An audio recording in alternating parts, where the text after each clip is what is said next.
Bagai mimpi di siang bolong, seolah halilintar menyambar di atas kepala seorang wanita ketika sang suami berkata, "Mah, Papa mau menikah lagi." Seolah petaka dan sengsara paling dahsyat sebentar lagi akan menerjang hidup.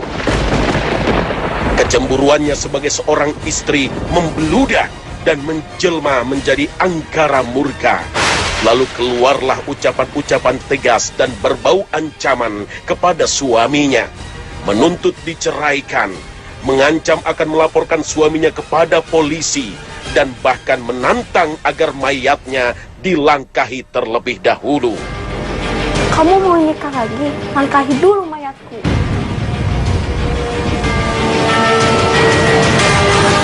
Kamu gak mikir, dulu kamu itu siapa? Dulu kamu miskin, sekarang aja sama aku.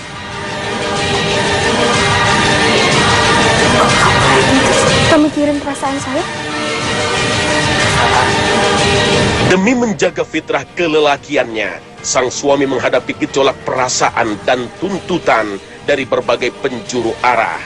Istri yang tak setuju, mertua yang tak sudi anaknya dimadu, dan wanita lain yang tengah menunggu lamarannya sebelum dia menjadi layu. Semua hal ini adalah persoalan yang lumrah terjadi dan sangat banyak ditemui di dalam masyarakat. Walaupun demikian, masih banyak yang keliru dalam mencari solusinya. Pemirsa, siapkan mental Anda untuk menyingkap rahasia dan lika-liku perintah Allah dalam mencari istri lebih dari satu.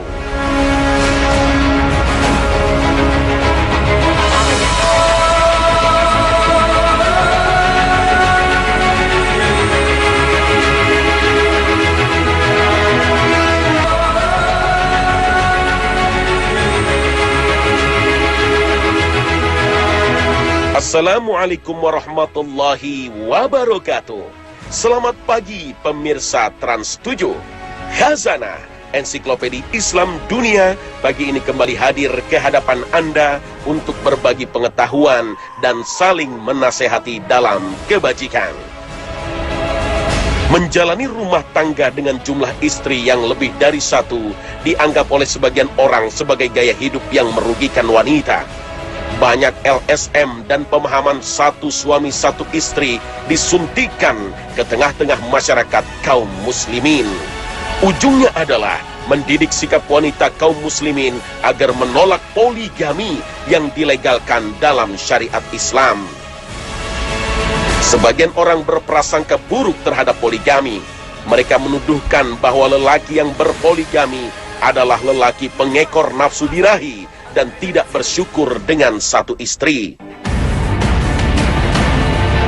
Sesungguhnya Allah tidaklah mensyariatkan satu hal yang boleh dalam agamanya kecuali terlebih dulu manusia telah siap dan mampu secara mutlak untuk menjalankannya.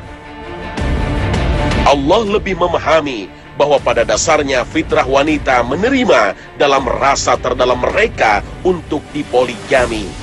Jika ini tidak ada dalam diri setiap wanita, maka mustahil Allah akan membolehkan poligami. Sebab dengan sebuah perintah dan kebolehan, namun tanpa dukungan kemampuan dari seorang hamba, adalah bentuk ketidakadilan dan merupakan titah yang tidak bijaksana. Allah tidak membebani seseorang, melainkan sesuai dengan kesanggupannya. Ia mendapat pahala dari kebajikan yang diusahakannya, dan ia mendapat siksa dari kejahatan yang dikerjakannya. Al-Quran, Surah Al-Baqarah, ayat 286. Dalam banyak ayat, Allah menuturkan tentang kebesaran dan kemahabijaksanaannya, bahwa Dia adalah zat yang selalu adil dan tidak lalim kepada manusia. Inna Allah la yazlimun nasa syai'an walakinna nasa anfusahum yazlimun. Pada akhirnya umat manusia sendiri membenarkan bahwa poligami tidak bertentangan dengan hak asasi manusia. Dari itulah kemudian kita sering mendengar bahwa orang tua kita terdahulu menjalankan rumah tangga dalam biduk cinta poligami. Juga para raja zaman dulu sampai hari ini mereka memiliki istri lebih dari satu. Juga para pengusaha dengan kemapanan ekonominya banyak yang terbuka dan jujur untuk mempersunting istri kedua bahkan ketiga. Semua ini menegaskan kembali bahwa poligami bukanlah kejahatan, bukan pula satu jalan yang pantas direndahkan. Namun sebaliknya adalah sebuah syariat suci yang perlu dan penting diletakkan dengan porsi baik dan adil pada tempatnya.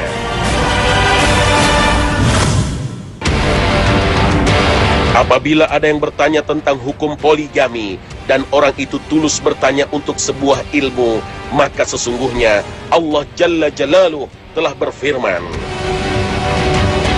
dan jika kamu takut tidak akan dapat berlaku adil terhadap hak-hak perempuan yang yatim, bila mana kamu mengawininya, maka kawinilah wanita-wanita lain yang kamu senangi, 2, 3, atau 4. Kemudian jika kamu takut tidak akan dapat berlaku adil, maka kawinilah seorang saja, atau budak-budak yang kamu miliki, yang demikian itu adalah lebih dekat kepada tidak berbuat aniaya. Al-Quran Surah An-Nisa ayat 3. Ayat ini adalah penerang utama tentang disyariatkannya poligami. Disyariatkan di sini bisa dalam bentuk membolehkan atasnya, atau sebagai satu perintah yang bisa mendatangkan pahala bila dijalankan sesuai dengan rambu-rambu yang telah ditegakkan oleh Allah dan Rasul-Nya. Sebagian besar ulama memahaminya sebagai anjuran yang bisa mendatangkan pahala, sebab poligami itu sendiri telah dicontohkan oleh Nabi kita Muhammad SAW, sehingga apabila diikuti dan diteladani akan berbuah sebagai satu bentuk ittiba, yaitu mengikuti model rumah tangga Nabi. Terlebih apabila yang dinikahinya adalah wanita lemah, seperti janda miskin dan memiliki banyak yatim, sungguh perbuatan tersebut akan mendatangkan pahala. Siapa saja yang memerdekakan budak perempuan miliknya, kemudian dia menikahinya, maka dia mendapatkan 2 pahala. Hadis riwayat An-Nasa'i. Dalam hadis lain Rasulullah SAW bersabda, orang yang membantu janda-janda dan orang miskin seperti seorang yang jihad perang di jalan Allah, atau seperti orang yang berpuasa di siang hari dan sholat pada malamnya. Hadis riwayat Bukhari. Jumlah yang dibolehkan atas selain Nabi SAW adalah cukup sampai 4 orang istri saja. Inilah batasan yang digariskan dalam Al-Quran. Oleh karena itu Imam Asy-Syafi'i rahimahullah berkata, sebagaimana yang dinukilkan oleh Imam Ibnu Katsir dalam tafsirnya, Asy-Syafi'i berkata, dan sunnah Rasulullah SAW yang merupakan penjelasan dari Allah menetapkan bahwa tidak boleh bagi siapapun selain Nabi SAW mengumpulkan lebih dari 4 orang wanita sebagai istri. Inilah kondisi keadaan Nabi Muhammad SAW yang memperistri lebih dari 4 orang wanita sebagai satu kekhususan dari Allah yang maha bijaksana. Namun sebagian manusia pengingkar agama dan kenabian menjadikan jumlah istri Nabi sebagai celah untuk menjatuhkan martabat dan kehormatan beliau. Kenyataan sejarah semakin menguatkan bahwa sebelum diutusnya Rasulullah, banyak suami dan pangeran kerajaan memiliki banyak istri lebih dari 4. Lalu kemudian datanglah Islam dengan kasih sayang. Jumlah istri seorang muslim menjadi hanya 4 orang saja. Hal ini semakin menunjukkan bahwa lelaki secara fitrahnya memiliki naluri bawaan yang selalu condong kepada wanita. Oleh karena itulah, Allah mendahulukan perintah tegas dalam menundukkan pandangan untuk kaum laki-laki. Katakanlah kepada orang laki-laki yang beriman, hendaklah mereka menahan pandangannya dan memelihara kemaluannya. Yang demikian itu adalah lebih suci bagi mereka. Sesungguhnya Allah Maha mengetahui apa yang mereka perbuat. Al-Quran Surah An-Nur ayat 30.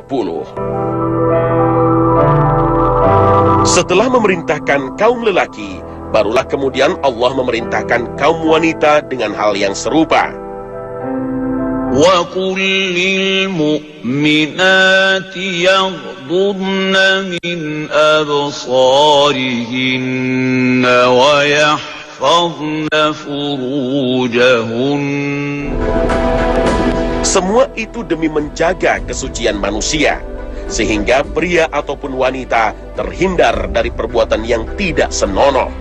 Maka hikmah yang paling utama dari poligami tidak lain adalah menjaga manusia agar tidak terjatuh ke dalam cinta terlarang, yaitu zina. Hikmah lainnya ialah memperbanyak keturunan dengan jalan yang alami yang terikat oleh tali pernikahan yang sah. Memperbanyak keturunan sendiri sesuai perintah Nabi Sallallahu Alaihi Wasallam. Beliau bersabda, "Menikahlah kalian dengan wanita yang penyayang lagi produktif. Sesungguhnya aku adalah Nabi yang banyak umat dengan kalian dibanding umat lainnya." Hadis riwayat Abu Daud. Adapun atas kaum pria, hikmah poligami akan nampak pada terjaganya kesucian kemaluan mereka. Sebab jika tidak dengan poligami, seorang lelaki yang lemah imannya bisa saja terjatuh kepada perzinahan yang merupakan dosa besar di sisi Allah. Dan Nabi SAW telah menjaminkan surga kepada siapa saja dari umatnya yang menjaga kemaluannya dari perilaku yang salah. Beliau bersabda, "Siapa saja yang menjaga untukku apa yang ada di antara kumis dan janggutnya dan apa yang ada di antara kedua kakinya, maka aku akan menanggung surga baginya." Hadis riwayat Bukhari.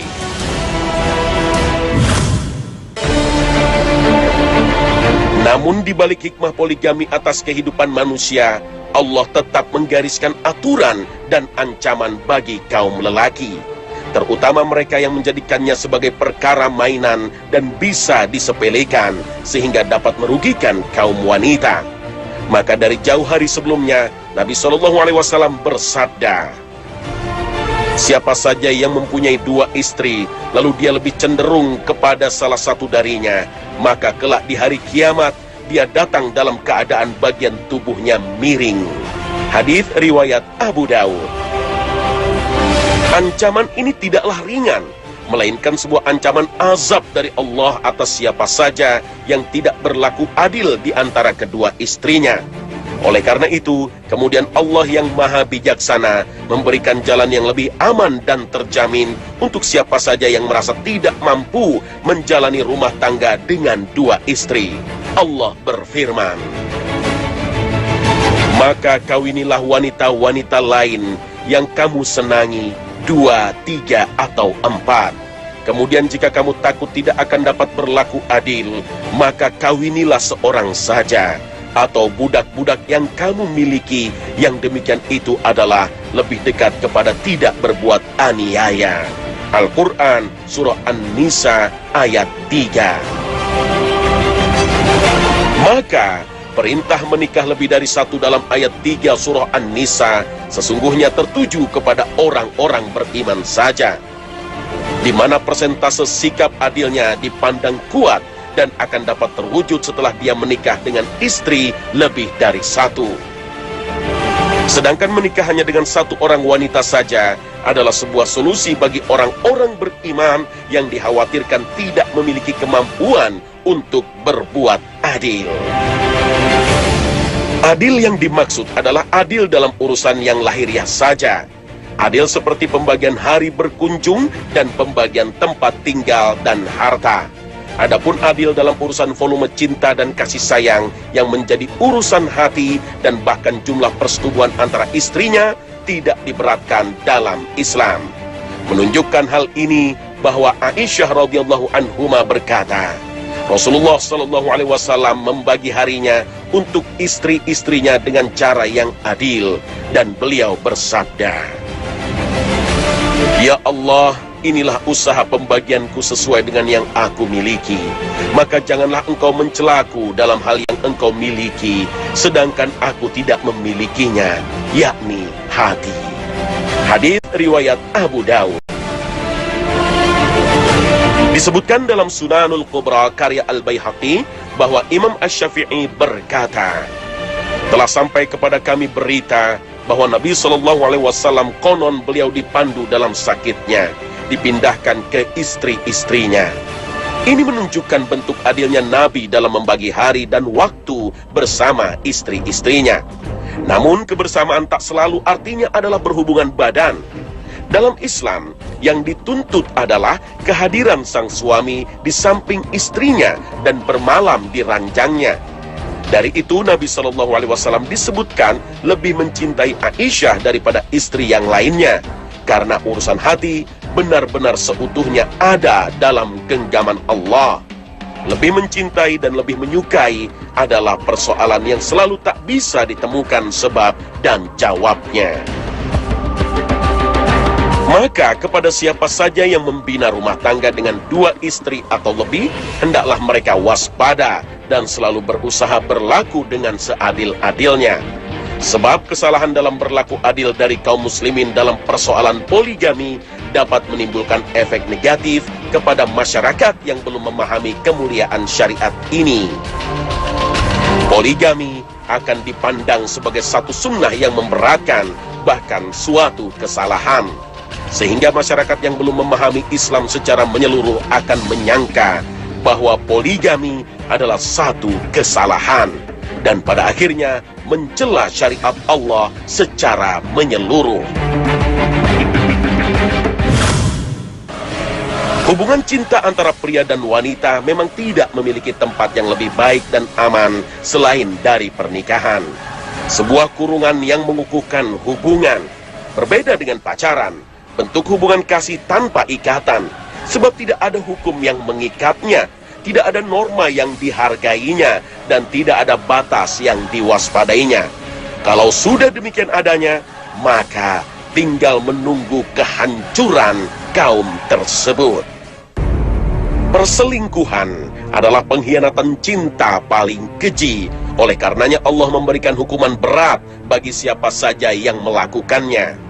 Dalam Al-Quran Allah berfirman, Az-zaniyatu waz-zani fajlidu kulla wahidin minhuma mi'ata jaldah wa la ta'khudhukum bihima في دين الله إن كنتم تؤمنون بالله واليوم الآخر وليشهد عذابهما طائفة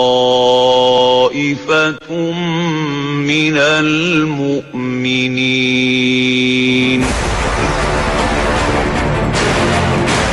Ayat ini adalah hukuman resmi dari Allah atas pelaku zina yang belum menikah.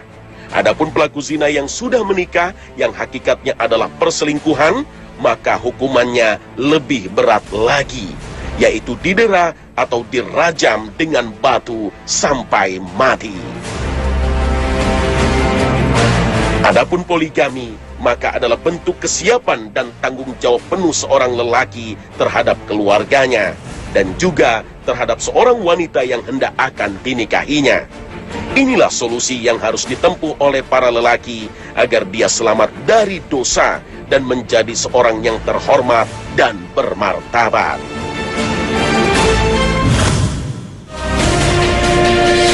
Namun ketika waktunya telah datang, Ketika seorang suami memiliki itikat baik untuk berpoligami, masalah utama yang menjadi kendala justru berada pada pihak istri, di mana pada umumnya istri selalu berusaha menghalangi suaminya untuk menikah lagi.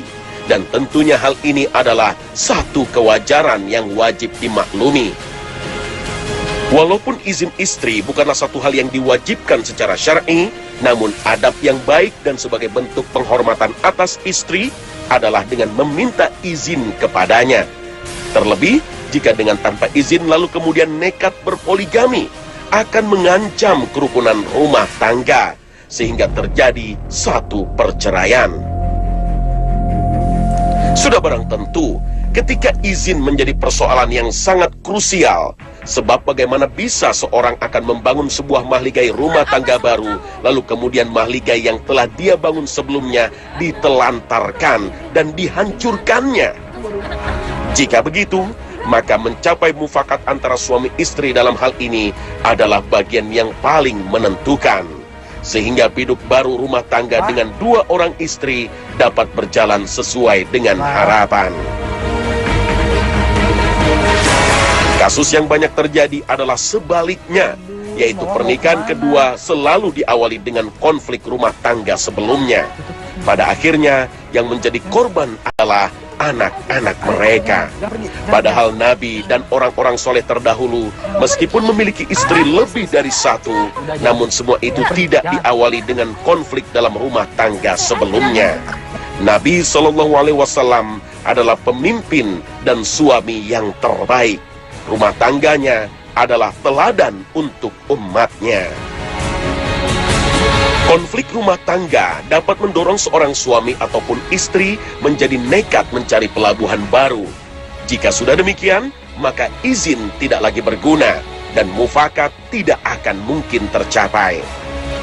Padahal, izin untuk menikah lagi hanya akan terjadi bila rumah tangga sudah berada di puncak kesejahteraan dan kerukunan. Hal itu bisa diraih dengan jalan menunaikan hak masing-masing antara suami dan istri. Nampaknya, disinilah letak rahasia mulusnya izin poligami. Pernikahan kedua yang tanpa sepengetahuan dari istri pertama hanya akan menyisakan masalah bertumpuk atas si lelaki. Terombang-ambing dia menyembunyikan rumah tangga keduanya, dan lambat laun sepandai-pandai tupai melompat pasti akan mendarat. Sepandai-pandainya dia bersembunyi, satu saat pasti akan terungkap.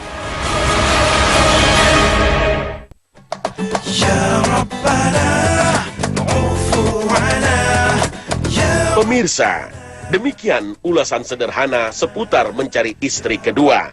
Semoga dengan paparan sederhana ini bisa bermanfaat, dan semoga menjadi khazanah wawasan kita bersama. Selamat beraktivitas. Wassalamualaikum warahmatullahi wabarakatuh.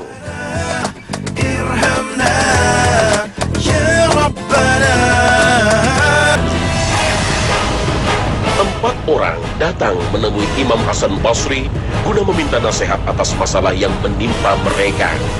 Sang ulama yang lahir pada abad pertama Hijriah ini merupakan seorang yang sederhana, tapi menjadi rujukan masyarakat kota Basrah.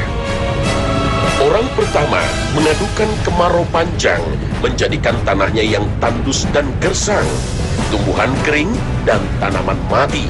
Orang-orang mulai kesulitan rezekinya. Dan orang kedua mengeluhkan masalah pribadinya. Bermacam profesi ia geluti, berbagai usaha dijalani, tapi penghasilan yang diperoleh tak seberapa dan tidak memadai untuk sekedar menafkahi keluarganya. Sedang orang yang ketiga berkeluh kesah tentang masalah rumah tangga. Ia telah lama menikah, ia dan istrinya sangat mendambakan anak yang menjadi permata keluarga. Tapi sampai hari itu mereka juga belum dikaruniai buah hati yang mereka idam-idamkan.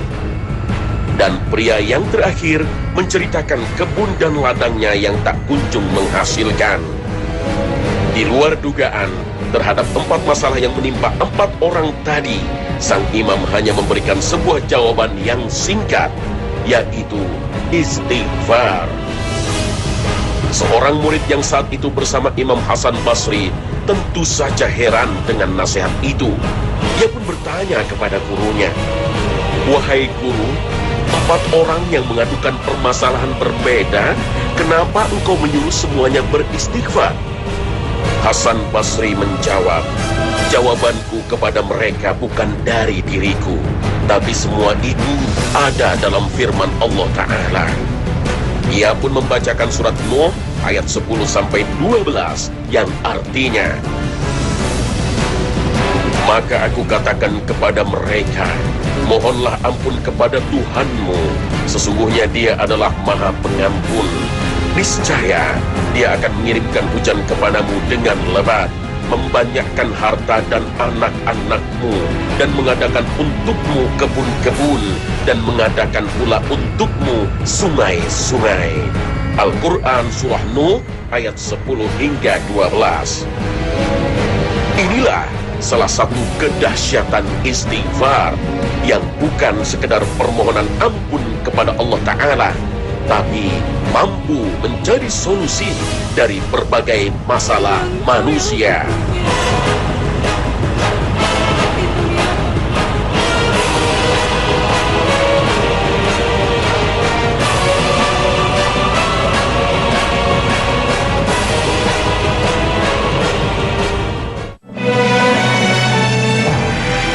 Assalamualaikum warahmatullahi wabarakatuh. Selamat pagi pemirsa Trans 7. Khazanah Ensiklopedia Islam Dunia pagi ini kembali hadir ke hadapan Anda untuk berbagi pengetahuan dan saling menasehati dalam kebajikan. Mendengar kata istighfar, kita langsung teringat kalimat astagfirullah. Ya, istighfar merupakan ungkapan memohon ampunan kepada Allah. Istighfar merupakan amalan agung yang menjadi kebiasaan para nabi, ulama, dan orang-orang saleh. Istighfar berasal dari kata ghafir yang berarti tutupan atau ampunan. Seseorang yang beristighfar berarti memohon kepada Allah Ta'ala agar dosa-dosanya yang telah lalu diampuni dan ditutupi Allah Jalla Jalaluh. Sedangkan maghfirah berarti penutupan atau pengampunan yang dilakukan oleh Allah. Kebiasaan memperbanyak istighfar dicontohkan sendiri oleh Rasulullah SAW. Hal ini merujuk pada hadis yang menjelaskan Rasulullah beristighfar 70 kali dalam satu majlis. Demi Allah, sesungguhnya aku beristighfar dan taubat kepada Allah dalam sehari lebih dari 70 kali. Hadis riwayat Bukhari. Padahal Rasulullah SAW adalah manusia pilihan yang maksum atau terpelihara dari dosa. Karena istighfar bukan hanya sekedar untuk menghapuskan dosa, melainkan juga sebagai pemelihara agar tidak terjerumus dalam dosa. Hal yang sama juga telah dilakukan Nabi Musa alaihissalam tatkala ia memohon ampunan Allah atas kehilafannya di masa lalu yang secara tidak sengaja membunuh seorang warga Koptik. Musa berdoa, "Ya Tuhanku, sesungguhnya aku telah menganiaya diriku sendiri. Karena itu ampunilah aku." Maka Allah mengampuninya. Sesungguhnya Allah, Dialah yang Maha Pengampun lagi Maha Penyayang. Al-Quran Surah Al-Qasas ayat 16. Seruan istighfar juga telah dilakukan dari nabi-nabi terdahulu. Inilah Nabi Saleh alaihissalam yang diutus kepada kaum Tsamud. Tidak henti-hentinya menyeru kaumnya agar memohon ampun dan beristighfar kepada Allah Ta'ala. Dan kepada kaum Tsamud kami utus saudara mereka Saleh. Saleh berkata, "Hai kaumku, sembahlah Allah. Sekali-kali tidak ada bagimu Tuhan selain Dia. Dia telah menciptakan kamu dari tanah dan menjadikan kamu sebagai penghuninya. Karena itu, mohonlah ampunannya, kemudian bertobatlah kepadanya. Sesungguhnya, Tuhanku amat dekat rahmatnya, lagi memperkenankan doa hambanya." Al-Quran Surah Hud ayat 61. Demikian juga bapaknya para nabi, Nabi Ibrahim alaihissalam, selalu mohon ampun untuk dirinya, orang tuanya, dan seluruh kaum muslimin. Seperti yang Allah kisahkan dalam surat Ibrahim ayat 41. Ya Tuhan kami, beri ampunlah aku dan kedua ibu bapakku dan sekalian orang-orang mukmin pada hari terjadinya hisab, hari kiamat. Al-Quran Surah Ibrahim ayat 41. Demikian pula dengan manusia pertama, Nabi Adam alaihissalam. Setelah sebelumnya termakan bujuk rayu iblis laknatullah, Nabi Adam dan istrinya tersadar bahwa mereka terjebak bujuk rayu iblis. Mereka berdua segera bertaubat, beristighfar, mohon ampun kepada Allah, menyesali perbuatannya. Allah menerima taubatnya. Keduanya berkata, Ya Tuhan kami telah menganiaya diri kami sendiri, dan jika Engkau tidak mengampuni kami dan memberi rahmat kepada kami, niscaya pastilah kami termasuk orang-orang yang merugi. Al-Quran Surah Al-A'raf ayat 23. Kebiasaan para nabi ini dilanjutkan oleh para ulama, orang-orang saleh.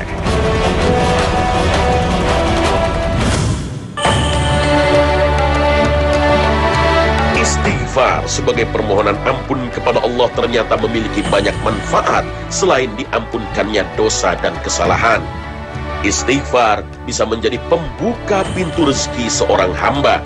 Sebagaimana kisah Hasan Basri di awal tadi, beliau hanya memberi nasihat agar beristighfar.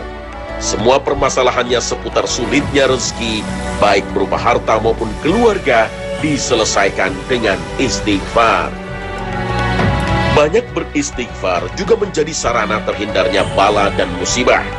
Musibah ada kalanya sanksi dari Allah Ta'ala terhadap mereka yang lalai, atau bisa merupakan ujian untuk menaikkan derajat orang-orang yang taat dan beriman.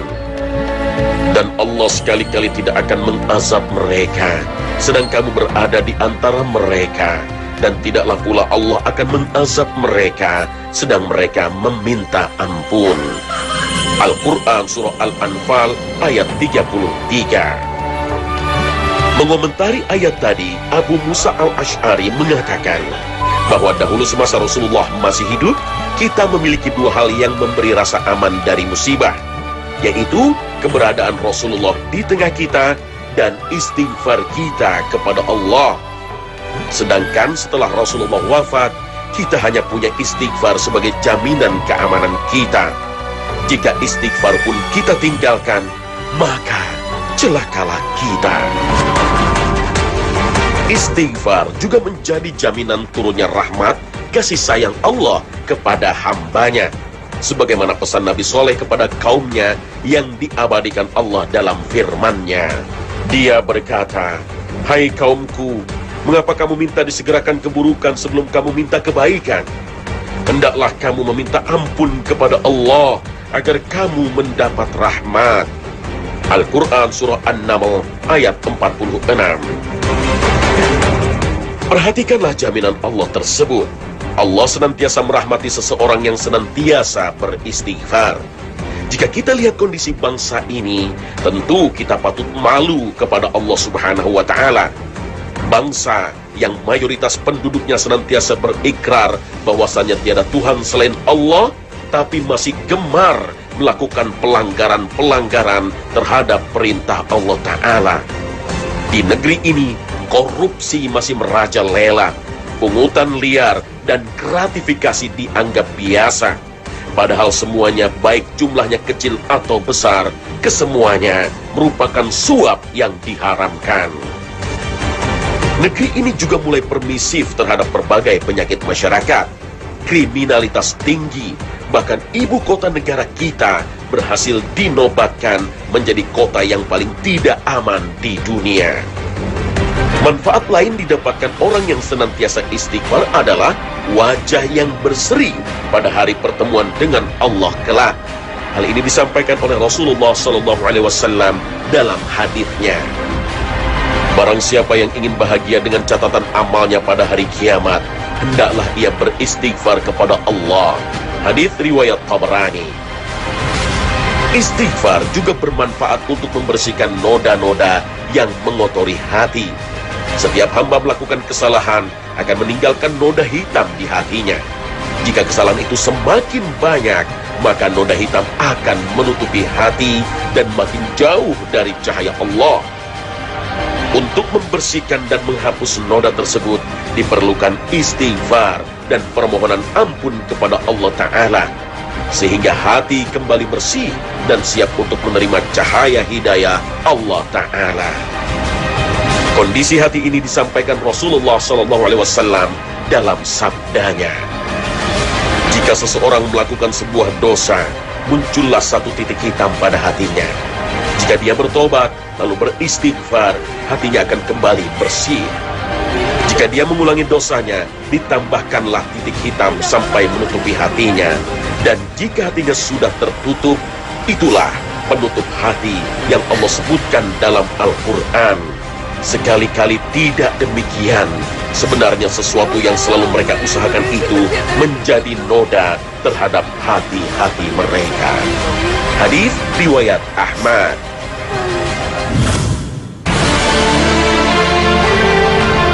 Kita memang diperintahkan untuk memperbanyak istighfar kapanpun dan dimanapun. Tapi istighfar yang ideal tentunya memperhatikan adab dan etika. Karena istighfar hakikatnya merupakan permohonan kepada Allah Ta'ala. Pertama yang harus diperhatikan tentu saja niat yang kuat. Niat istighfar jelas diperuntukkan hanya kepada Allah Ta'ala, bukan untuk memberi kesan soleh pada orang lain. Apalagi jika istighfar ditujukan kepada selain Allah, bukan saja salah alamat, tapi berpotensi jatuh pada perbuatan syirik. Selanjutnya, agar memperhatikan keselarasan antara hati dan lidah dalam istighfar. Jangan sampai lidah kita terus beristighfar, tapi hati kita tidak pernah berhenti merencanakan maksiat.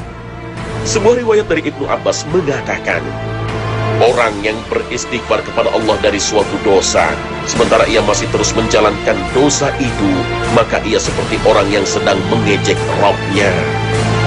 Sementara Rabi'ah, seorang ulama abad pertama Hijriah, juga pernah mengatakan, istighfar kita butuh kepada istighfar lagi. Jika istighfar kita hanya dengan lidah saja, tidak disertai dengan hati. Tetapi, jikapun baru hanya bisa sebatas lisan, itu masih lebih baik daripada tidak beristighfar sama sekali. Mudah-mudahan dengan membiasakan lisan kita beristighfar, hati kita menjadi tergerak untuk mengikutinya.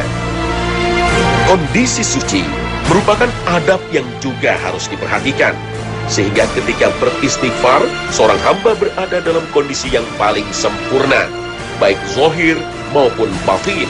Rasulullah SAW bersabda, tidak ada seseorang yang berbuat dosa, kemudian ia bangun dan bersuci, serta memperbaiki bersucinya, kemudian ia beristighfar kepada Allah, kecuali Allah pasti mengampuninya. Hadis riwayat Ahmad. Kemudian jangan lupa menghadirkan perasaan takut akan ancaman Allah terhadap dosa yang dilakukan, sembari berharap akan kemurahan dan kasih sayangnya. Rasa takut dan harap merupakan kombinasi perasaan yang perlu diwujudkan dalam setiap doa dan permohonan kepada Allah Ta'ala. Dalam ayat Al-Quran, Allah Ta'ala juga seringkali menggabung dua sifatnya, yaitu siksaan yang keras dan ampunan yang luas. Seperti dalam surat Al-Ma'idah ayat 98. اعلموا أن الله شديد العقاب وأن الله غفور رحيم. Oleh karena itu, sebanyak apapun dosa yang kita lakukan, tidak seharusnya kita meninggalkan istighfar. Ampunan Allah jauh lebih luas dari dosa-dosa kita. Kemudian kita juga dianjurkan untuk memilih waktu-waktu terbaik. Salah satunya adalah di sepertiga malam menjelang subuh. Seperti firman Allah Ta'ala ketika menyebut sifat orang-orang beriman dan yang memohon ampun di waktu sahur. Al-Quran Surah Ali Imran ayat 17. Munajat kepada Allah yang dilakukan di waktu sepertiga malam lebih besar kemungkinan untuk dikabulkan. Jauh dari keramaian sehingga aman dari sifat riya.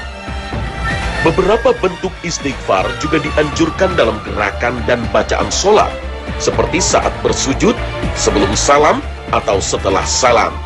Rasulullah SAW pernah mengajarkan Abu Bakar radhiyallahu anhu untuk mengucapkan sebuah istighfar atau permohonan ampun sebelum salam. Wahai Allah, sesungguhnya aku telah berbuat zalim kepada diriku dengan kezaliman yang banyak, dan tidak ada yang dapat mengampuni dosa-dosa selain Engkau. Maka ampunilah daku dengan ampunan darimu, dan kasihilah aku. Sesungguhnya Engkau adalah Maha Pemberi ampun dan Maha Penyayang. Kemudian, jangan lupa memohonkan ampunan juga untuk orang lain, kedua orang tua, saudara, sahabat, dan kaum muslimin secara umum. Seperti terdapat dalam doa Nabi Ibrahim alaihissalam yang Allah abadikan dalam firman-Nya. Ya Tuhan kami, beri ampunlah aku dan kedua ibu bapakku dan sekalian orang-orang mukmin pada hari terjadinya hisab, hari kiamat. Al-Quran Surah Ibrahim ayat 41.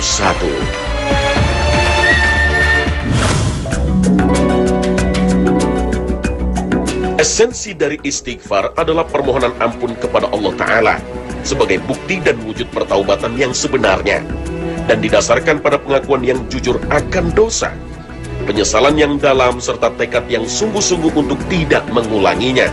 Akan lebih baik dan lebih ideal jika lafaz dan redaksi istighfar yang dipilih dan dilantunkan adalah berasal dari Al-Quran dan Sunnah Rasulullah SAW, seperti yang dituntunkan sang teladan baginda Rasulullah SAW. Pertama, istighfar terpendek yang biasa dibaca sebanyak 3 kali oleh Rasulullah selepas sholat, yaitu Astaghfirullah, yang artinya aku memohon ampun kepada Allah. Lafaz ini sangat cocok diucapkan dalam setiap kondisi karena singkat dan pastinya mudah dihafal. Selanjutnya, lafaz atau ucapan istighfar yang agak panjang, yaitu Astaghfirullahalladzi la ilaha illa huwal hayyul qayyum wa atubu ilaih, yang berarti aku memohon ampun kepada Allah yang tiada Tuhan yang berhak diibadahi dengan benar selain Dia, yang maha hidup, yang maha mengurus, dan aku bertobat kepadanya. Dalam hadis riwayat Tirmizi, Abu Daud dan Al-Hakim disebutkan bahwa barang siapa membaca istighfar tadi, maka akan diampunkan dosanya, meskipun ia telah lari dari medan jihad yang sedang berkecamuk, di mana dosanya sangat besar sekali. Sedangkan lafaz istighfar yang biasa diucapkan oleh Rasulullah SAW di akhir masa hidup beliau adalah Subhanaka Allahumma wa bihamdika astaghfiruka wa atubu ilaik, yang berarti Maha suci Engkau ya Allah, dan dengan memujimu aku memohon ampun dan bertobat kepadamu. Lafaz ini diriwayatkan oleh Imam Muslim. Ada juga lafaz istighfar yang biasa dibaca oleh Rasulullah SAW dalam rukuk dan sujud, khususnya di masa akhir hidup beliau dalam rangka mengamalkan perintah Allah dalam surah An-Nasr. Subhanaka Allahumma Rabbana wa bihamdika astaghfiruka wa atubu ilaik, yang artinya Maha suci Engkau ya Allah Tuhan kami, dan dengan memujimu aku memohon ampun dan bertobat kepadamu. Selanjutnya doa istighfar yang biasa dibaca ketika selesai dari suatu majlis yang berbunyi Subhanaka Allahumma wa bihamdika asyhadu an la ilaha illa anta astaghfiruka wa atubu ilaik. Maha suci Engkau ya Allah, dan dengan memujimu aku bersaksi bahwa tiada Tuhan yang berhak diibadahi dengan benar selain Engkau. Aku memohon ampun dan bertobat kepadamu. Ungkapan istighfar ini cocok untuk diucapkan sebagai doa penutup pengajian, penutup rapat, ataupun penutup pertemuan lainnya. Dan yang terakhir disebut juga Sayyidul Istighfar atau induk istighfar. Dalam hadis riwayat Imam Bukhari disebutkan bahwa barang siapa membacanya pada siang hari, lalu wafat pada siang itu, maka ia termasuk ahli surga. Dan barang siapa membacanya pada petang hari, lalu wafat pada malam itu, maka ia tergolong ahli surga. Maka, wirid Sayyidul Istighfar ini sangat baik jika menjadi bacaan rutin kita setiap pagi dan sore hari. Allahumma anta rabbi, la ilaha illa anta, khalaqtani wa ana abduka wa ana ala ahdika wa wa'dika mastata'tu, a'udzu bika min syarri ma sana'tu, abu'u laka bi ni'matika alayya wa abu'u laka bi zambi, faghfirli fa innahu la yaghfiru dzunuba illa anta. Ya Allah, Engkaulah Tuhanku, tiada Tuhan yang berhak diibadahi dengan benar selain Engkau. Engkau yang telah menciptakanku, dan aku adalah hamba-Mu. Aku akan menjaga janji-Mu seoptimal yang aku mampu. Aku berlindung kepadamu dari keburukan segala yang aku perbuat. Aku kembali kepadamu dengan mengakui segala nikmat-Mu kepadaku, dan aku pun kembali kepadamu dengan mengakui semua dosaku. Maka ampunilah aku, karena sesungguhnya tiada yang bisa mengampuni dosa-dosa selain hanya Engkau.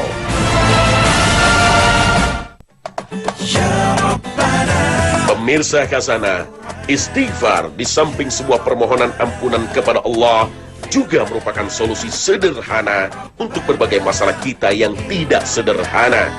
Dengan istighfar, insya Allah dosa terampuni, rezeki lancar, dan berbagai masalah dapat teratasi.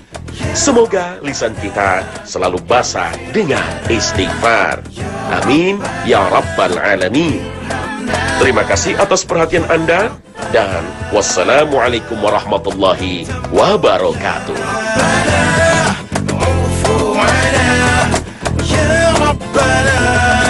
Entah kenapa, sosok ragam hantu seperti ini hanya berkembang di negeri kita.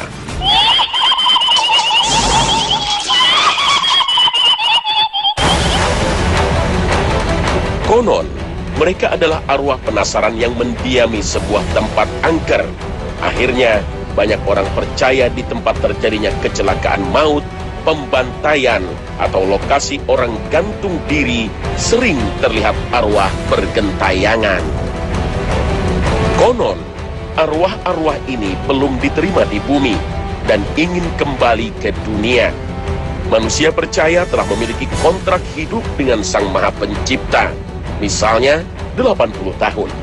Namun ada kepercayaan yang berlebihan bahwa apabila sebelum mencapai usia itu, tiba-tiba ia mati secara terpaksa karena kecelakaan, dibunuh, atau bunuh diri. Inilah yang menyebabkan arwah gentayangan. Benarkah? Adakah arwah penasaran? Bagaimanakah penjelasan Al-Quran dan hadis Nabi mengenai perkara ini?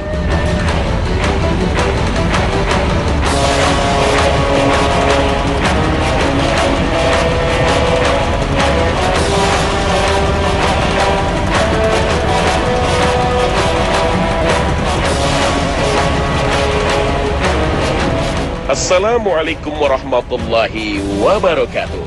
Selamat pagi pemirsa Trans 7. Khazanah, ensiklopedia Islam dunia, pagi ini kembali hadir ke hadapan Anda untuk saling berwasiat dalam kebajikan dan berbagi wawasan keislaman. Semoga Allah merahmati kita semua, hingga kita selalu berada dalam jalannya yang lurus dan menjadi hamba-hambanya yang soleh. Masih ada orang yang percaya Elvis Presley, raja rock and roll era tahun 70-an, sering terlihat di rumahnya di Memphis, Amerika Serikat. Elvis yang dibunuh oleh fansnya sendiri seolah-olah ingin kembali ke dunia. Di negeri kita, cerita aneh seperti ini juga menyebar. Konon, ada orang yang pernah melihat sosok Nike Ardila yang mati karena kecelakaan mobil pada tahun 1995, atau Alda Risma yang tewas dibunuh di sebuah hotel pada tahun 2006. Cerita seperti ini tentu tidak bisa diverifikasi kebenarannya. Namun, Kita hidup di tengah berbagai mitos yang sering menjebak kita untuk mempercayainya. Kita seringkali disuguhi berbagai tontonan mistis, misalnya tentang kuntil anak, yang dipercayai sosok hantu yang berasal dari perempuan hamil yang dibunuh, kemudian kembali ke dunia ingin menuntut balas. Masyarakat juga sering menyebut kuntil anak sebagai sundel bolong karena punggungnya bolong. Hantu sesungguhnya adalah jin yang memiliki kemampuan untuk menyerupai apa saja, termasuk manusia, sebagaimana dikisahkan dalam berbagai riwayat. Jin pernah mendatangi kaum musyrikin Mekah berwujud Suraqah bin Malik dan menjanjikan kemenangan bagi mereka untuk melawan Rasulullah Shallallahu Alaihi Wasallam. Sahabat Abu Hurairah radhiyallahu anhu pernah memergoki jin yang berbentuk orang tua yang tengah mencuri zakat. Kemudian Abu Hurairah sempat bertanya, bagaimana cara untuk terhindar dari godaan setan? Ia pun menjawabnya, bacalah ayat kursi. Dalam berbagai hadis, Rasulullah juga telah mengabarkan pada kita bahwa jin bisa beralih rupa menjadi binatang seperti keledai atau anjing hitam. Lalu benarkah hantu-hantu ini berawal dari arwah yang gentayangan? Ada sebuah dalil yang menyatakan mayit tidak merasa tenang ketika utangnya belum dilunasi. Dari Abu Hurairah radhiyallahu anhu, Nabi Shallallahu Alaihi Wasallam bersabda, jiwa seorang mukmin tergantung karena utangnya sampai utang itu dilunasi. Hadis riwayat Tirmizi, Ibnu Majah dan disahihkan Syuaib Al-Arnauf. Dalam hadis lain dari Jabir bin Abdullah, beliau menceritakan ada seseorang yang meninggal. Kami memandikannya, memberinya minyak wangi dan mengkafaninya. Kemudian kami bawa ke hadapan Rasulullah SAW agar beliau mensolatinya. Mohon Anda mensolatinya, pinta kami. Beliau pun melangkah satu langkah. Apakah dia punya utang? Tanya Nabi. Ada 2 dinar, jawab kami. Tiba-tiba beliau kembali, hingga Abu Qatadah siap menanggung utangnya. 2 dinar tanggunganku, kata Abu Qatadah. Menjadi tanggungan orang yang berutang dan mayit telah lepas tangan? Tanya Nabi. Ya, jawab Jabir. Kemudian Nabi Shallallahu Alaihi Wasallam bersedia mensolati jenazah orang itu. Keesokan harinya Nabi Shallallahu Alaihi Wasallam bertanya kepada Abu Qatadah, bagaimana dengan 2 dinar? Dia baru meninggal kemarin, kata Abu Qatadah. Besoknya Abu Qatadah mendatangi Nabi Shallallahu Alaihi Wasallam. Telah saya lunasi utangnya. Kemudian Nabi Shallallahu Alaihi Wasallam bersabda, sekarang kulit mayit sudah menjadi dingin. Hadits riwayat Ahmad dan Al-Hakim.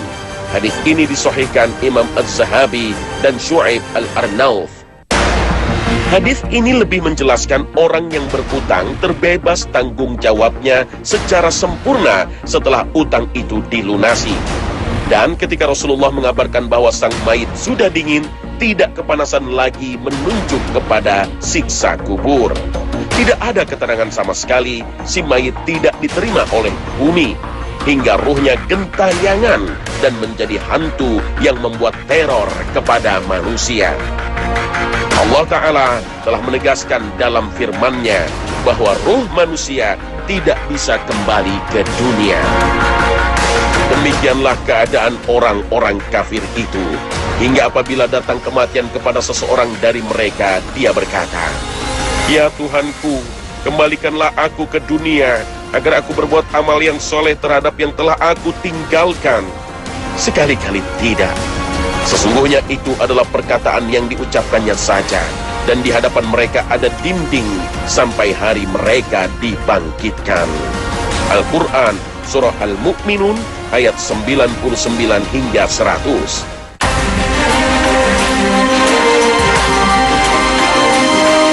Dalam tafsir Ibnu Katsir dijelaskan bahwa ayat ini menjelaskan tentang permohonan orang-orang kafir untuk dikembalikan ke dunia. Tapi tidak bisa terwujud, karena sebentar lagi mereka akan masuk ke alam kubur.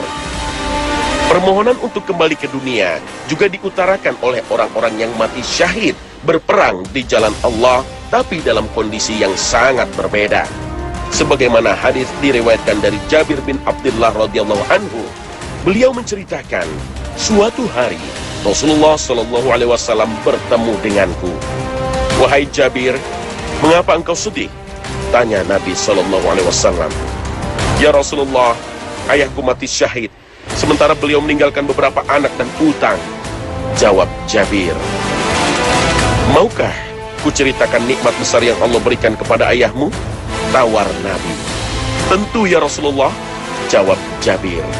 Kemudian Nabi Shallallahu Alaihi Wasallam bersabda, Allah tidak pernah berbicara dengan seorang pun kecuali di balik tabir. Sementara itu Allah menghidupkan ayahmu dan berbicara dengannya secara berhadap-hadapan. Allah berfirman, wahai hambaku, mintalah sesuatu kepadaku, pasti ku beri. Ya Allah, hidupkanlah aku kembali di dunia, agar aku bisa berperang di jalanmu untuk kedua kalinya. Jawab hamba. Allah berfirman, telah menjadi ketetapanku sebelumnya, bahwa mereka tidak akan dikembalikan ke dunia. Hadis riwayat Tirmizi dan Ibnu Hibban, disahihkan Syuaib Al-Arnaud. Jika ruh tidak mungkin kembali ke dunia, lalu bagaimana orang yang bermimpi bertemu dengan orang yang telah meninggal?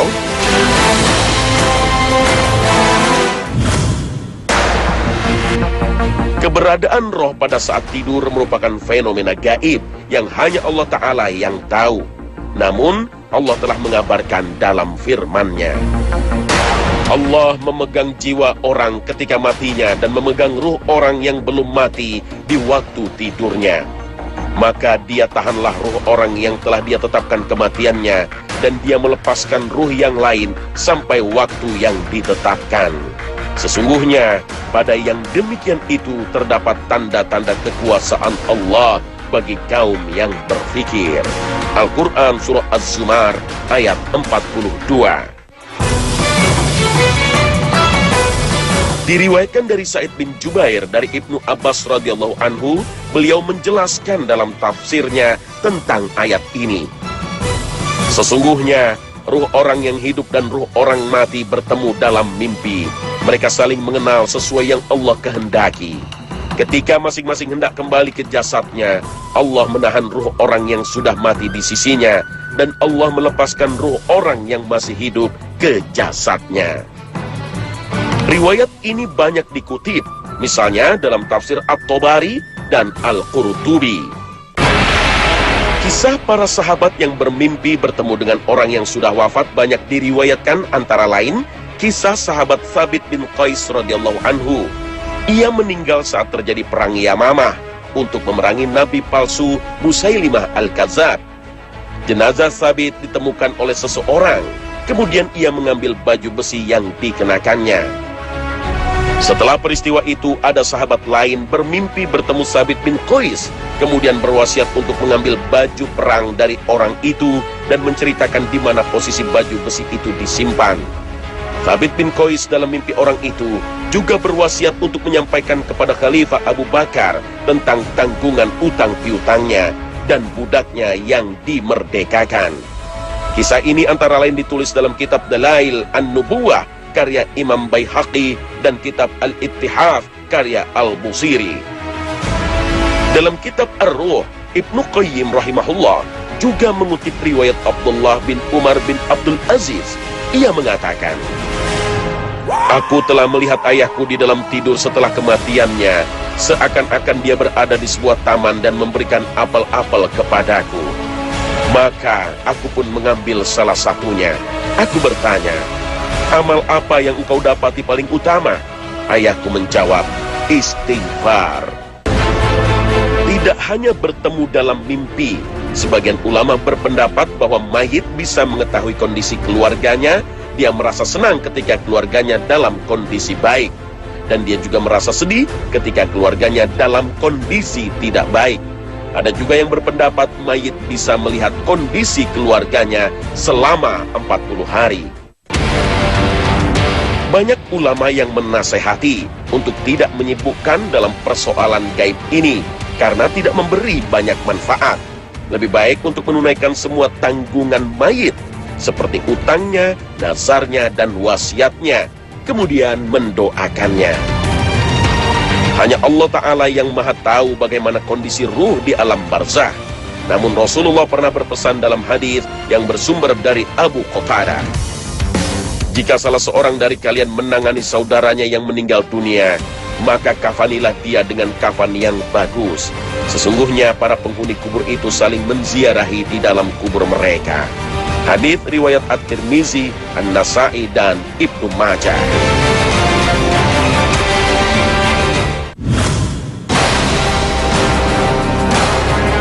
Alam secara garis besar terbagi menjadi 3, yaitu alam dunia, alam barzah, dan alam akhirat. Ketiga jenis alam ini memiliki status dan aturan sendiri.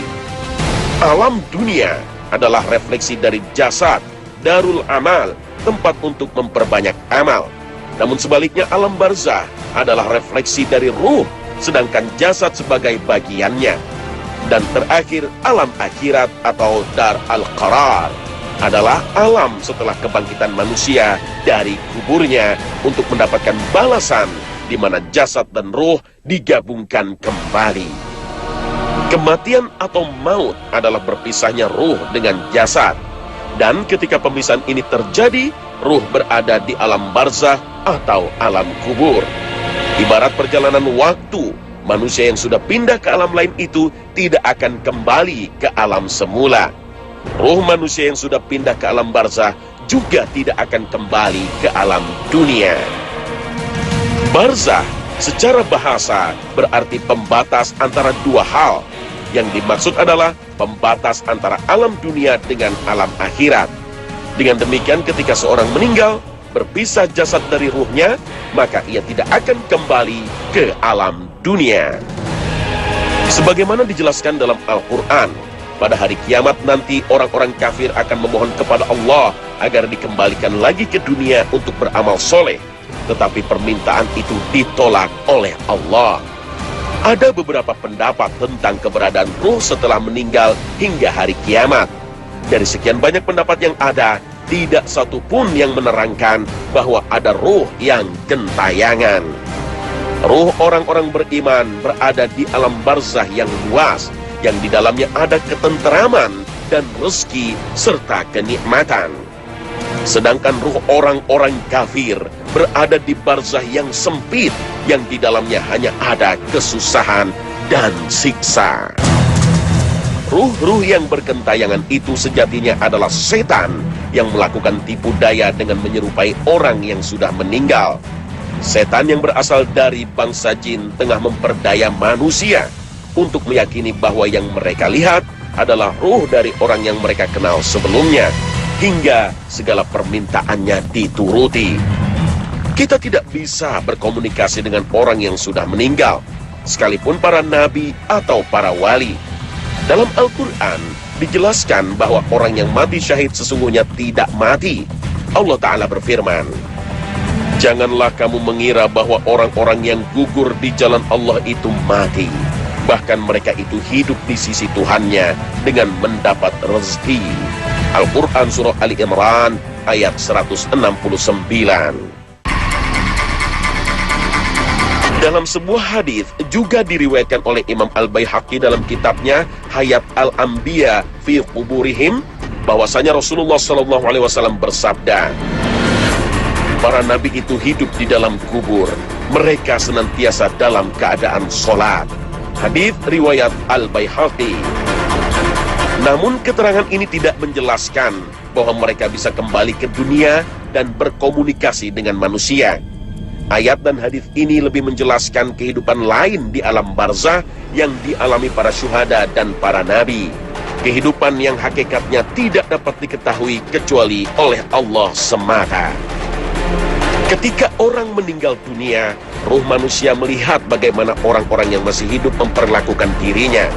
Sebagaimana hadis yang diriwayatkan Abu Sa'id Al-Khudri radhiyallahu anhu, Rasulullah bersabda, "Jika jenazah telah siap, kemudian kaum lelaki memikulnya di atas pundak-pundak mereka, maka jenazah itu orang soleh." Ia berkata, segerakanlah aku.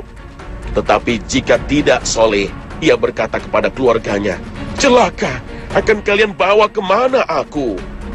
Segala sesuatu akan mendengar suaranya selain manusia, dan andaikan manusia mendengarnya, niscaya akan jatuh tersungkur. Hadits riwayat Bukhari. Hadits ini sebenarnya hanya mempertegas tentang siksa dan nikmat kubur.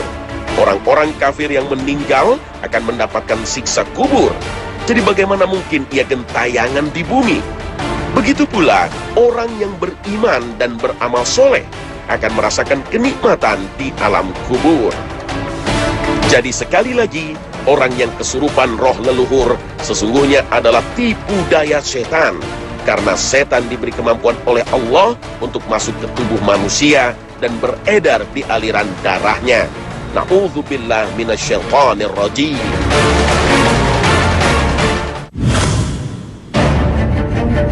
Roh adalah hal gaib yang bagi umat Islam wajib mempercayai keberadaannya. Allah Ta'ala berfirman, dan mereka bertanya kepadamu tentang roh. Katakanlah, roh itu termasuk urusan Tuhanmu, dan tidaklah kamu diberi pengetahuan melainkan sedikit. Al-Quran Surah Al-Isra ayat 85. Apa saja yang Allah Ta'ala dan Rasulnya ungkap tentang misteri roh ini? Dalam berbagai ayat, kata roh digandeng dengan diri Allah sebagai bentuk pemuliaan, bukan bagian dari zatnya. Dalam surat Al-Hijr ayat 29 Allah berfirman, maka apabila aku telah menyempurnakan kejadiannya dan telah meniupkan ke dalamnya roh dariku, maka tunduklah kamu kepadanya dengan bersujud. Roh sejatinya bukanlah nyawa. Terbukti malaikat baru meniupkan roh ke dalam janin pada bulan keempat masa kandungannya. Sedangkan janin sudah hidup di rahim, tumbuh dan berkembang. Jadi roh bukan penyebab kehidupan janin. Sebelum ditiupkan kepada janin, roh lebih dulu mengadakan persaksian di hadapan Allah untuk beriman dan menjalankan perintahnya. Jiwa kadang-kadang menyuruh manusia berbuat kejahatan, sedangkan roh selalu tunduk kepada perintah Allah Azza wa Jalla. Jiwa bisa mengalami sakit, seperti orang yang menderita sakit jiwa, sedangkan roh tidak pernah merasakan sakit. Jiwa merasa bahagia ketika mendapat kenikmatan dunia, sedangkan roh merasa bahagia jika jauh dari kenikmatan dunia. Jiwa gudangnya perasaan, hasrat, dan kadar keimanan. Sedangkan roh adalah rahasia kemanusiaan, rahasia kekekalan di akhirat, dan rahasia kesadaran manusia. Jiwa hanya meninggalkan tubuh ketika tubuh telah mati. Sedangkan roh dapat meninggalkan tubuh ketika tidur, kemudian kembali ketika terjaga.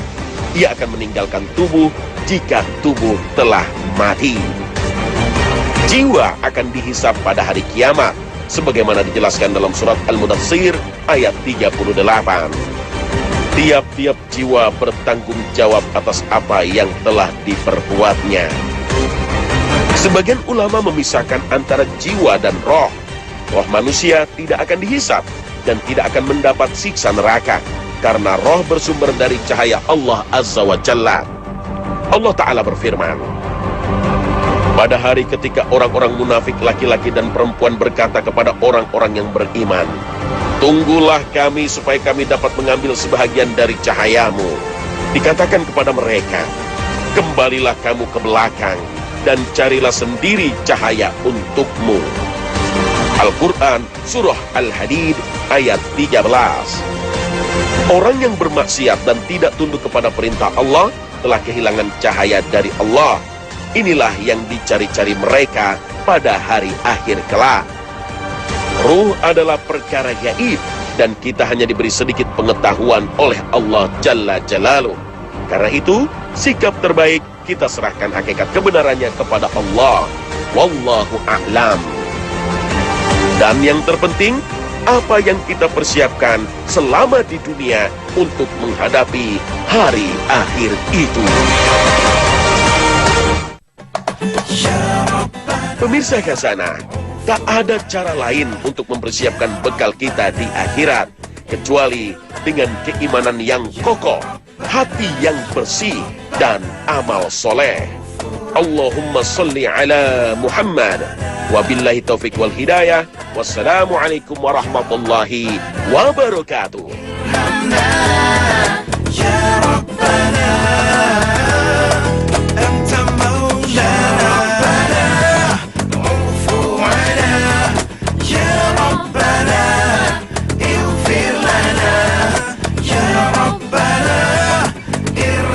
Salah satu firman Allah Subhanahu wa taala dalam surah Al-Waqiah. A'udzubillahi minasyaitonirrajim. Afara'aitumul ma'al ladzi tashrabun? A antum anzaltumuhu minal muzni am nahnul munzilun? Apakah kalian tidak melihat air yang kalian gunakan untuk minum? Siapa yang menurunkan itu? Kalian yang menurunkannya dari langit ataukah kami yang menurunkannya?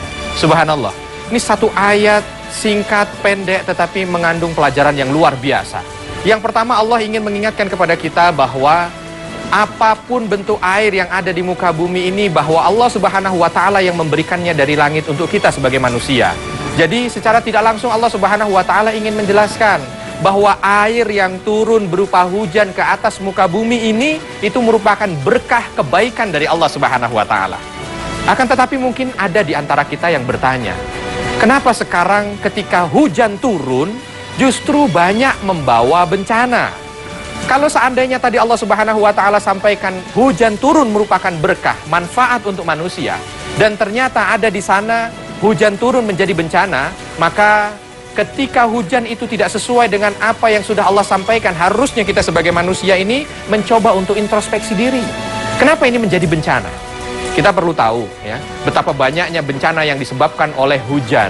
Maka dari bencana ini Allah Subhanahu wa taala dan Rasul sallallahu alaihi wasallam menjelaskan kepada kita bencana itu akan menjadi 3 poin ya. Berbeda antara satu dengan yang lain. Yang pertama, bencana bisa jadi akan menjadi salah satu bentuk ujian keimanan. Buat siapa? Buat mereka yang beriman.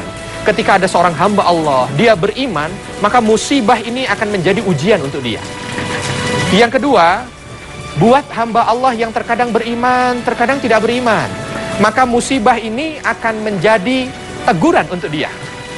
Dan yang ketiga, ketika bencana atau musibah ini menghampiri hamba Allah yang tidak beriman, maka itu akan menjadi azab. Mari, ketika hujan ini menjadi bencana, kita lihat. Kalau seandainya kita merasa kita beriman dan kita mengharapkan bahwa kita termasuk bahagian orang yang beriman, tabahlah dengan ujian yang Allah berikan ini. Ketika hujan itu menjadi musibah, bisa banjir, ya, bisa bandang, bisa membuat tanah longsor dan lain sebagainya. Tabahkan iman kita. Yang kedua, kalau seandainya kita merasa iman kita naik turun, maka hendaknya musibah hujan ini yang menyebabkan banjir, longsor dan lain sebagainya ini menjadi teguran buat kita. Ada yang kurang apa dari saya? Kalau seandainya dari segi ibadah mungkin kita sudah termasuk bahagian orang yang beriman, maka ada segi yang lain lagi yang harus kita lihat. Terkadang banyak orang yang secara keimanan dia beriman, tetapi mungkin untuk sisi lain dia kurang beriman. Contoh misalkan secara pribadi beriman tapi attitude-nya tidak beriman. Dia sholat tapi buang sampah sembarangan. Dia sholat tapi menggunduli hutan. Maka secara sholatnya dia beriman tapi attitude-nya tidak beriman. Dan ini teguran dari Allah. Jangan sampai kita melakukan yang seperti itu. Karena kita tahu air ini tidak punya emosi, air ini tidak punya nafsu, air tidak punya dendam. Akan tetapi dia diturunkan oleh Allah sebagai bentuk teguran buat mereka-mereka yang mungkin selama ini terjadi kekurangan dalam keimanannya. Dan yang ketiga, na'udzubillahi min dzalik, ini yang sangat tidak kita harapkan kalau seandainya hujan itu menjadi azab buat kita. Mudah-mudahan nomor satu ketika ada bencana ini, nomor satu itulah yang kita harapkan. Dengan keimanan kita Allah uji dengan bencana ini. Kalau seandainya Allah tegur dengan bencana hujan ini, maka hendaknya kita segera berbenah diri. Karena Allah sudah tegaskan ya dalam firman-Nya bahwa zaharal fasadu fil barri wal bahr, bahwa terjadi kerusakan di atas muka bumi ini sebabnya adalah karena tangan-tangan manusia. Hendaknya itu yang menjadi bahan renungan kita bersama.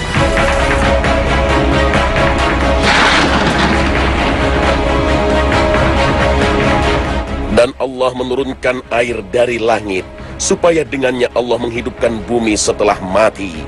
Sesungguhnya dalam hal itu ada tanda-tanda bagi kaum yang mendengar. Maka hujan pun turun dari langit atas izin Allah. membasahi bumi, mengairi liukan sungai, menghijaukan alam. Hujan adalah pertanda kehidupan, sehingga ketika hujan turun, sejatinya adalah keberkahan Allah yang menyirami kita. Sayangnya, banyak manusia tidak menyadari keberkahan ini dan melihat dari sisi yang berbeda. Hujan adalah banjir, hujan adalah penyakit flu, dan hujan adalah bencana. Maka benarlah apa yang diceritakan Allah tentang watak dan karakter dasar manusia, yang selalu lupa akan nikmat, lupa akan bersabar dengan ujian. Dan jika kami merasakan kepada manusia suatu rahmat atau nikmat dari kami, kemudian rahmat itu kami cabut daripadanya, pastilah mereka menjadi putus asa, lagi tidak berterima kasih. Dan jika kami rasakan kepadanya kebahagiaan sesudah bencana yang menimpanya, niscaya dia akan berkata, telah hilang bencana-bencana itu dariku. Sesungguhnya dia sangat gembira lagi bangga.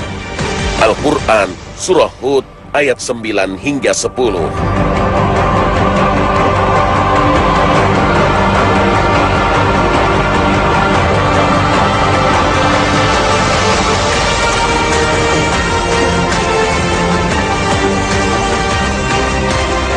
Assalamualaikum warahmatullahi wabarakatuh.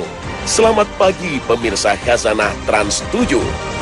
Khazanah, ensiklopedia Islam dunia, pagi ini kembali hadir ke hadapan Anda untuk berbagi wawasan keislaman dan saling menasehati dalam kebajikan.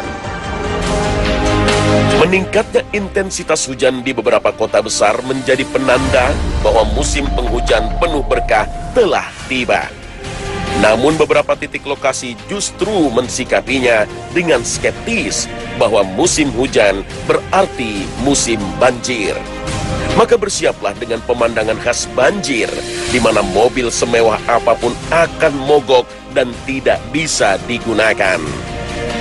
Juga rumah bertingkat yang justru menjadi penjara karena penghuninya tidak bisa keluar dan mendapatkan akses kehidupan. Listrik akan padam dalam beberapa hari, dan beberapa sudut kota seakan menjadi kota mati. Benarkah hujan sudah bukan lagi membawa berkah, dan hujan sudah menjadi azab? Langit dan hujan adalah ciptaan Allah, di bawah kekuasaan penuh Allah Subhanahu wa Ta'ala. Pengetahuan manusia tentang hujan adalah pembenar dan hujjah atas diri manusia sendiri. Apakah berkah yang didapat atau siksaan? Dan sesungguhnya kami telah mapankan kalian di bumi ini, dan kami telah menjadikan di dalamnya untuk kalian sumber-sumber kehidupan. Namun amat sedikitlah kalian bersyukur. Al-Quran Surah Al-A'raf ayat 10.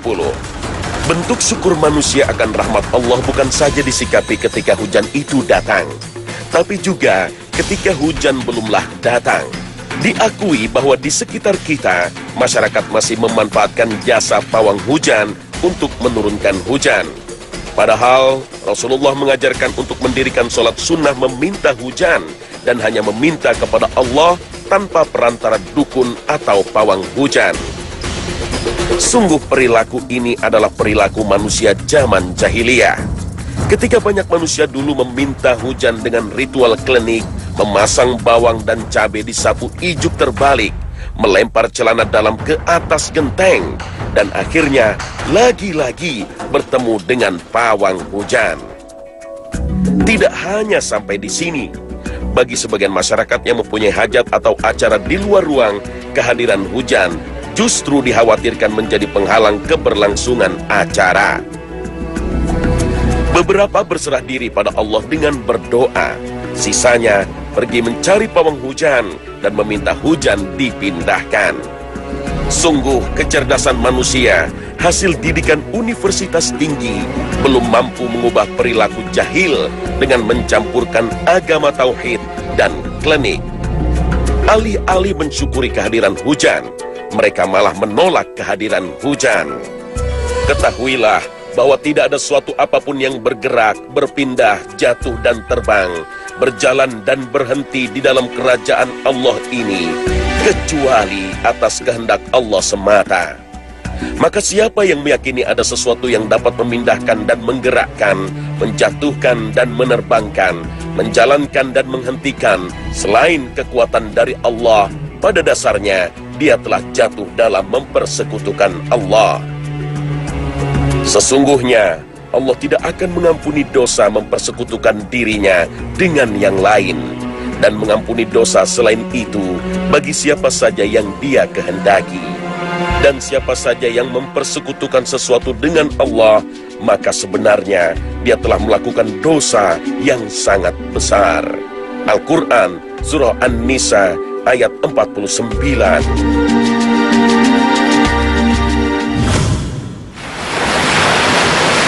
وَجَعَلْنَا مِنَ الْمَاءِ كُلَّ شَيْءٍ حَيٍّ أَفَلَا يُؤْمِنُونَ. Kedudukan air yang begitu penting menjadikan hujan sangat layak dan pantas disebut sebagai rahmat. Rasulullah SAW dalam sebuah hadits sahih yang diriwayatkan oleh Imam Muslim, bahwa Aisyah mendengar Rasulullah SAW ketika melihat hujan, beliau berkata, "Itu rahmat." Hadis Rasulullah itu dikuatkan oleh Al-Quran Surah Al-Furqan ayat ke-48. Dan kami telah turunkan air yang mensucikan dari langit. Maka dalam hal ini, ulama sepakat bahwa air hujan adalah bagian dari sarana bersuci yang sah, seperti untuk berwudu dan mandi junub. Hujan juga adalah pertanda ampunan Allah bagi kaum yang bertaubat. Hujan menjadi simbol sirnanya kemurkaan Allah atas suatu kaum. Kisah Nabi Hud dan Nabi Nuh alaihissalam masing-masing pernah memanggil kaumnya agar beristighfar dan bertaubat. Lalu sebagai balasannya, Allah akan menurunkan atas mereka hujan rahmat. Dalam surah Hud ayat 52, Allah menceritakan kisah Nabi Hud ketika beliau menyeru kaumnya. "Wahai kaum, mintalah ampunan Rabb kalian, kemudian bertaubatlah kepadanya. Niscaya Allah akan mengirimkan atas kalian hujan yang lebat." Sedangkan kisah Nabi Nuh alaihissalam, seruan beliau kepada kaumnya, Allah abadikan dalam Al-Quran Surah Nuh ayat 10 dan 11. "Maka aku pun berkata, mintalah ampunan Rabb kalian, sesungguhnya Dia Allah adalah Maha Pengampun. Maka Allah akan mengirimkan atas kalian hujan yang lebat." Inilah bukti bahwa hujan adalah rahmat, pembawa ampunan Allah, menjadi sumber kehidupan dengan hujan yang lebat. Begitu juga dengan kaum Nuh dan kaum Saba dengan hujan. Satu lagi kisah kaum negeri Saba, sebuah negeri yang indah, namun penduduknya perlahan berpaling dari nikmat Allah, sampai hujan azab diturunkan atas mereka. Dan terekam dalam surat As-Saba, Allah berfirman, "Tetapi mereka berpaling, maka kami datangkan kepada mereka banjir yang besar, dan kami ganti kedua kebun mereka dengan dua kebun yang ditumbuhi pohon-pohon yang berbuah pahit, pohon asl dan sedikit dari pohon sidr. Demikianlah kami memberi balasan kepada mereka karena kekafiran mereka. Dan kami tidak menjatuhkan azab yang demikian itu, melainkan hanya kepada orang-orang yang sangat kafir." Al-Quran Surah As-Saba ayat 16 hingga 17. Begitulah, jika setan berhasil menggerakkan logika manusia, ketika hawa nafsu syahwat sesama jenis dilegalkan, ketika perdukunan menjadi alternatif meminta, juga ketika agama dilepaskan dari kehidupan dan dimasukkan dalam ranah pribadi. Betapa banyak dosa-dosa besar dilakukan tidak lagi dengan cara tersembunyi, bahkan tanpa rasa malu sama sekali. Pertikaian pemimpin yang dipercaya rakyat, korupsi berjamaah para pejabat negara, juga pemikiran bahwa Islam bukan agama kebenaran dan anti toleransi. Maka tidaklah jauh bila kita katakan bahwa sebagian bencana banjir yang terjadi di zaman ini disebabkan karena dosa-dosa manusia. Sehingga yang turun di musim hujan saat ini tidak lagi hujan rahmat, melainkan hujan azab. Jika sudah begini, maka hendaklah kita mengikuti seruan Allah untuk memperbanyak istighfar, bertaubat dari segala pemikiran dunia, dan kembali memeluk Islam dalam setiap nafas kehidupan. Sehingga hujan yang turun ke tempat kita berada sejatinya adalah hujan rahmat dan bukanlah hujan azab. Allahumma musta'an.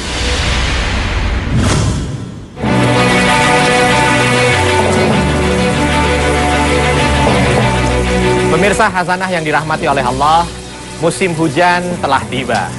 Artinya Allah Subhanahu wa Ta'ala berikan kesempatan kepada kita untuk bisa menjadikan musim hujan ini sebagai sarana mendapatkan beribu-ribu pahala dari Allah Subhanahu wa Ta'ala.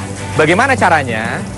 Kalau kita lihat dari apa yang disampaikan oleh Rasul Shallallahu Alaihi Wasallam, ada beberapa tuntunan yang perlu kita perhatikan di saat hujan turun. Yang pertama, Rasul Shallallahu Alaihi Wasallam dari sebuah hadis sahih yang diriwayatkan dari Aisyah radhiyallahu anha, ketika mendung itu mulai menggelayut tebal, maka wajah Rasulullah Shallallahu Alaihi Wasallam berbeda, berpikir, merenung. Ketika ditanya oleh Aisyah radhiyallahu anha, ada apa gerangan wahai Rasulullah? Aku tidak tahu, jawab Rasulullah Shallallahu Alaihi Wasallam. Aku tidak tahu, apakah mendung ini akan mendatangkan kebaikan ataukah keburukan. Akan tetapi ternyata mendung itu bisa membawa Rasul Shallallahu Alaihi Wasallam untuk berpikir tentang kekuasaan Allah Subhanahu Wa Taala. Dan ini yang harus pertama kali ada pada kita di saat mendung itu mulai menggelayut. Lalu ketika hujan mulai turun, ada doa yang disunnahkan oleh Rasul Shallallahu Alaihi Wasallam untuk dibaca. Allahumma sayyiban nafi'a. Ya Allah, jadikanlah hujan ini merupakan hujan yang penuh dengan manfaat. Diawali dengan doa. Agar apa? Memang betul-betul hujan itu mendatangkan manfaat. Selanjutnya, ketika hujan mulai bertambah deras, kita disunnahkan oleh Rasul Shallallahu Alaihi Wasallam untuk menikmati hujan tersebut dengan mandi hujan. Ini sesuai dengan hadis yang diriwayatkan dari Anas bin Malik, bahwa Rasulullah Shallallahu Alaihi Wasallam ketika hujan itu turun, maka Rasul Shallallahu Alaihi Wasallam membuka sedikit bajunya, lalu beliau merasakan nikmatnya air hujan tersebut. Ditanya oleh para sahabatnya, ya Rasulullah, ada apa gerangan? Rasul menjawab bahwa ini hujan ini hadithu ahdin bi rabbi, bahwa ini merupakan salah satu bentuk makhluk yang baru saja diciptakan oleh Allah Subhanahu wa Ta'ala, dan dia banyak mengandung berkah ini. Maka Imam Nawawi rahimahullah menjelaskan tentang makna hadis ini, bahwa hujan ini mendatangkan keberkahan dan dianjurkan kepada kita untuk bisa mendapatkan keberkahan dari tetesan-tetesan air hujan itu. Bahkan di beberapa riwayat Rasul Shallallahu Alaihi Wasallam meminta kepada para sahabatnya untuk keluar dan berwudu ya dengan air hujan yang baru turun itu. Karena apa? Allah Subhanahu wa Ta'ala menegaskan bahwa air yang hujan itu liyutahhirakum bihi, bahwa air yang hujan itu memang digunakan, difungsikan, manfaatnya salah satunya agar manusia itu dapat bersuci. Maka untuk mewujudkan ini tidak salah ya, ketika kita keluar lalu kita berwudu dengan air hujan yang turun ini. Ketika hujan itu mulai deras dan lama sekali tidak berhenti, maka Rasul Shallallahu Alaihi Wasallam mengajarkan kepada para sahabatnya, ketika hujan itu mulai deras, lama tidak berhenti, ditakutkan malah menjadi bencana, maka Rasul mengajarkan kepada para sahabatnya dan kepada kita nih untuk berdoa dengan satu doa. Apa doanya? Allahumma hawalaina wala alaina. Ya Allah, tolong turunkan hujan ini di sekitar kami yang jauh lebih membutuhkan, berikan kepada mereka, dan jangan jadikan hujan ini sebagai adab untuk kami. Allahumma alal akam wal jibal wad dirab wa manabiti syajar. Ya Allah, turunkanlah hujan ini kepada gunung-gunung, kepada bukit-bukit, kepada lembah-lembah, kepada tempat-tempat tumbuhnya pohon. Sehingga apa? Mereka jauh lebih bisa merasakan manfaat dari hujan ini. Jadi ketika hujan ini datang bertubi-tubi dengan jumlah yang sangat deras, banyak waktunya lama, kita tidak diperkenankan untuk melakukan hal-hal yang justru berbau kesyirikan. Nggak boleh. Tidak boleh dengan dukun, tidak boleh dengan ritual ini dan itu yang tidak disyariatkan. Tetapi yang disyariatkan adalah bagaimana kita membaca doa yang diajarkan oleh Rasul Shallallahu Alaihi Wasallam. Dan di saat hujan ini makin deras, ada beberapa lagi yang disunahkan. Kita diminta untuk memperbanyak doa di saat hujan deras ini. Karena salah satu waktu mustajabah itu adalah di saat hujan ini nuzulul ghaith, bahasanya Rasul sallallahu alaihi wasallam dalam sebuah sabdanya itu ya. Nuzulul ghaith ini adalah turunnya hujan yang sangat deras sekali. Ini merupakan waktu yang sangat mustajabah untuk berdoa. Saudaraku, yang di saat ini kita mungkin punya hajat, kemungkinan Allah kabulkan hajat kita itu justru di saat deres-deresnya hujan, dan di saat itu kita mampu menengadahkan tangan, munajat kepada Allah, disitulah Allah buka rahmatnya untuk kita. Subhanallah. Dan ingat, ketika hujan turun, jangan sekali-sekali untuk menghina, menghujat hujan. Kadang-kadang kita begitu, aduh hujan lagi, aduh ini, aduh itu. Jangan, hati-hati. Kalimat ini merupakan kalimat yang buruk yang tidak disukai oleh Allah Subhanahu wa Ta'ala. Terakhir, ketika hujan ini mulai reda, ketika hujan reda, maka Rasul SAW menganjurkan kepada kita, menyunahkan kepada kita dalam sebuah hadis sahih untuk mengucapkan satu kalimat baik. Apa kalimatnya? Mutirna bifadlillahi wa rahmatih, bahwa kita telah diturunkan hujan dengan rahmat dari Allah dan kebaikan dari Allah Subhanahu wa Ta'ala. Semoga musim hujan ini menjadi musim di mana kita diberikan kesempatan oleh Allah untuk bisa mendapatkan beribu-ribu kebaikan dengan mengikuti sunnah Rasul Sallallahu Alaihi Wasallam dalam menghadapi hujan. Bentuk kemudahan ajaran Islam dalam hujan ternyata memiliki dampak dalam rangkaian ibadah wajib. Di antaranya adalah sholat. Dalam sebuah hadis yang diriwayatkan oleh Muslim dari Abdullah bin Abbas radhiyallahu anhuma, Nabi Muhammad SAW mendirikan sholat zuhur dan asar di Madinah dengan cara menggabungkannya dalam satu waktu tanpa ada sebab seperti musafir dan karena takut. Dan Abdullah bin Abbas radhiyallahu anhuma menjawab ketika ditanya tentang hal itu, bahwa Nabi SAW tidak ingin membuat siapapun dari umatnya merasa kesusahan. Hadis ini menjadi dasar dibolehkannya menggabung dua sholat dalam satu waktu ketika turun hujan deras. Ini adalah bentuk kemudahan dalam Islam, rahmat Allah ketika turun hujan. Kemudahan kedua dalam sholat adalah dibolehkannya sholat di rumah, tidak di masjid ketika hujan turun. Dalam hadis riwayat Muslim dari Nafi bahwa Ibnu Umar radhiyallahu anhuma pernah mengumandangkan azan sholat pada malam yang dingin dan terdapat hembusan angin. Maka beliau berkata, "Perhatian, sholatlah di rumah kalian." Kemudian beliau berkata, Rasulullah SAW memerintahkan muazin jika pada waktu malam yang dingin dan turun hujan agar berkata, menyeru, "Perhatian, sholatlah kalian di rumah." Imam An-Nawawi Asy-Syafi'iyah dalam kitabnya Al-Minhaj menjelaskan hadis tersebut. Hadis ini adalah dalil atas adanya keringanan perintah sholat secara berjamaah dalam kondisi hujan dan semisalnya dari perkara-perkara yang dianggap sebagai uzur atau halangan.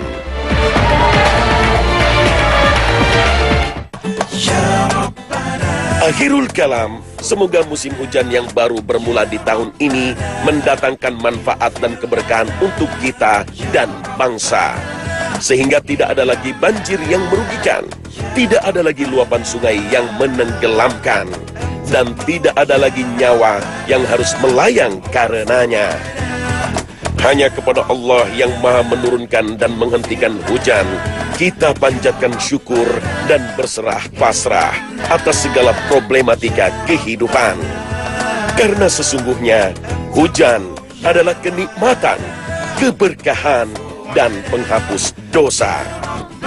Wa sallallahu ala nabiyyina Muhammad wa ala alihi wa azwajihi wa ashabihi ila yaumiddin. Wassalamualaikum warahmatullahi wabarakatuh.